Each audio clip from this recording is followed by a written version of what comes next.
नमस्कार दोस्तों, बहुत बहुत स्वागत है आप लोगों का। उम्मीद करता हूं कि आप लोग स्वस्थ होंगे और बहुत अच्छे होंगे। आज की इस वीडियो में हम लोग बात करेंगे आप लोगों की 31 दिसंबर 2020 की यानी कि आज की सामाजिक विज्ञान की वर्कशीट के बारे में।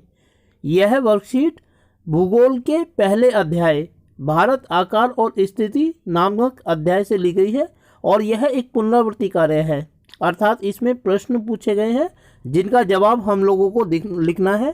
तो देखते हैं हम एक एक करके कि कौन से वो सवाल हैं जो इस वर्कशीट में पूछे गए हैं और कैसे हम उन सवालों के जवाबों को लिख सकते हैं।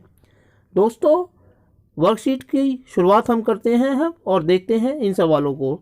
निम्न प्रश्नों के उत्तर एक शब्द या एक वाक्य में लिखिए। पहला सवाल है कि निम्न में से कौन सा देश अपनी स्थल सीमाएं भारत के साथ साझा नहीं करता है, और इसके जो ऑप्शन है वो का पाकिस्तान, खा चीन, गा नेपाल, घा तजाकिस्तान। और इसका जो जवाब है दोस्तों वो तजाकिस्तान है, क्योंकि भारत अपनी भौगोलिक सीमाएं पाकिस्तान, चीन और नेपाल तीनों ही देशों के साथ साझा करता है। दूसरा सवाल है कि कौन सा अक्षांश भारत को लगभग 2 बराबर भागों में बांटता है, कर्क रेखा या 23 डिग्री 23.30 डिग्री, उत्तरी अक्षांश, गा दोनों, या घा इनमें से कोई भी नहीं। इनमें दोस्तों जो कर्क रेखा है वो भारत को लगभग 2 बराबर भागों में बांटती है, क्योंकि यह भारत के लगभग मध्य भाग से होकर गुजरती है। इसके बाद तीसरा सवाल है, रेखांकित वाक्य को सही करके वाक्य को पुनः लिखिए। भारत दक्षिणी गोलार्ध में स्थित है।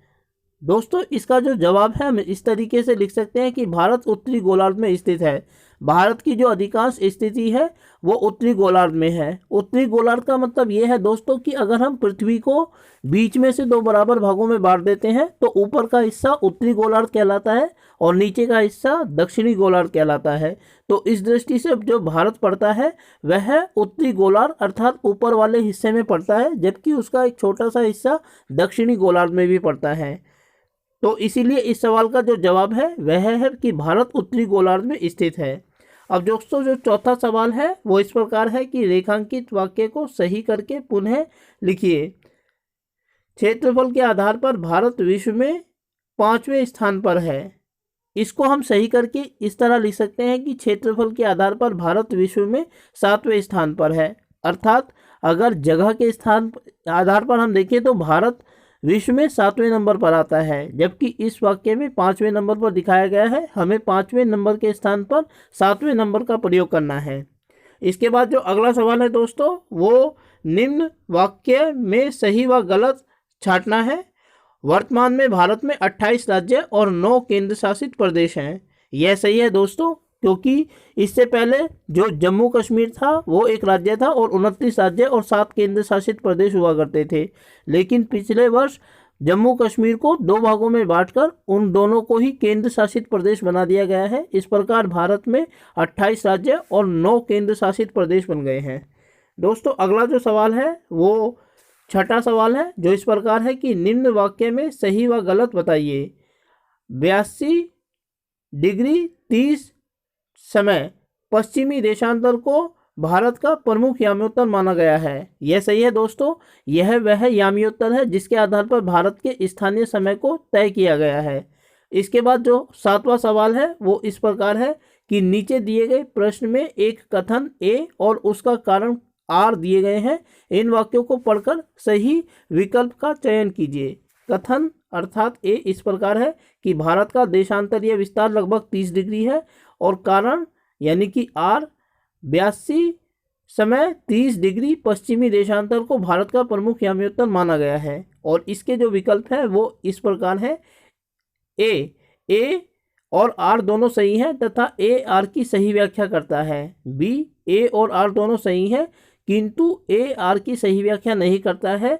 सी ए सही है पर आर गलत है। डी ए गलत है पर आर सही है। दोस्तों, इस सवाल का जो विकल्प नंबर बी है कि ए और आर दोनों सही है किंतु आर ए की सही व्याख्या नहीं करता, यह इस सवाल का सही जवाब है।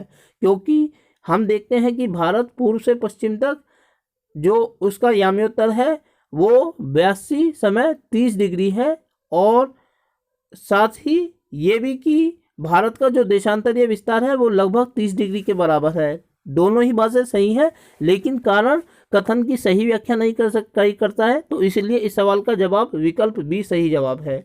अब दोस्तों सवाल नंबर 8 है, जो इस प्रकार है कि अरब सागर में स्थित द्वीप समूह का नाम लिखिए। अरब सागर में जो द्वीप समूह भारत का स्थित है उसे लक्षद्वीप कहा जाता है, तो इस सवाल का जो जवाब है वह लक्षद्वीप है। अगला सवाल है दोस्तों कि भारत के किस राज्य की सीमाएं नेपाल, भूटान और चीन तीनों देशों से लगती है। इस सवाल का जो जवाब सिक्किम है दोस्तों। सिक्किम आप लोगों के लिए आजकल बहुत ही जाना पहचाना नाम है, क्योंकि दिल्ली के विद्यालयों के सभी विद्यार्थी सिक्किम के ऊपर अपना प्रोजेक्ट कार्य कर रहे हैं, इसलिए इस सवाल का जो जवाब है वह सिक्किम है। अगला जो सवाल है दोस्तों, सवाल नंबर 10, वो दिशाओं के आधार पर निम्न में से किस भारत के पड़ोसी देश की स्थिति गलत मिलाई हुई है। इसमें कुछ 4 देश दिए गए हैं और वो किस दिशा में पड़ते हैं, उनके बीच देखना है कि कौन सा गलत है। पहला पाकिस्तान उत्तर पश्चिम, दूसरा नेपाल उत्तर, तीसरा बांग्लादेश पश्चिम और श्रीलंका दक्षिण। दोस्तों इसमें जो बांग्लादेश है और उसके साथ पश्चिम दिखाया गया है यह गलत है, क्योंकि बांग्लादेश भारत के पूर्वी दिशा में पड़ता है। इस प्रकार इस सवाल का जो जवाब बांग्लादेश के सामने पश्चिम लिखा हुआ है वह सही जवाब है, क्योंकि यह संबंध गलत दिखाया गया है। पश्चिम के स्थान पर यहाँ पूर्व होना चाहिए था, तब ये मिलन या मेल सही होता। तो दोस्तों यह थी आप लोगों की आज की वर्कशीट, जिसमें हमने 10 सवालों का अध्ययन किया जो भारत आकृति एवं भूगोल नामक अध्याय से लिए गए थे। उम्मीद करता हूं कि आपको वीडियो अच्छी लगेगी, और साथ ही आपसे अनुरोध करता हूं कि वीडियो अच्छी लगी तो वीडियो को लाइक और चैनल को सब्सक्राइब जरूर कर दें। और साथ ही अपना ख्याल रखें, अपने आप को सुरक्षित रखें। ध्यान रखें कि हमें कोरोना से लड़ना है और उसे हराना है। कोरोना से हार नहीं माननी है। समय समय पर अपने हाथों को साबुन से धोते रहें और सामाजिक दूरी का पालन करें।